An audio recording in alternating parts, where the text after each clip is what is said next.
Thoubal Apunba Lup dalna shinduna child torture and director gi Mayokta Ngasi Thoubal Melaground gi maikei adomgi ima-ebel shingna Wakat Meepham phamduna khongjang changshinkhre. Wakat Meepham maduda saruya ki be soibam sana kaubi amana phongdorakpada ngarang kaisampata thokiba thodok adu thamoi sokna nungaite angang singda torture tawbagi thawong makha tana thoktanaba maduda chenariba singi mathakta matik chaba action lawkhatkadabane tongi yumbirel oirakadoriba angang singda asigumba thawong chatharakpasi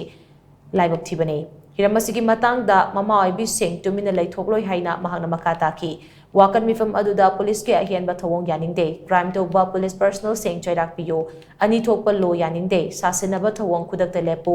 minor s singda amadi anam singna torture toba yaningde haina thaba placard sing sizinaki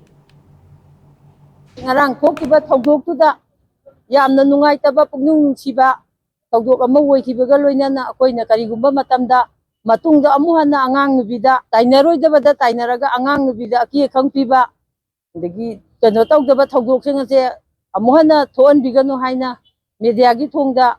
mayam gi famda phongdokchari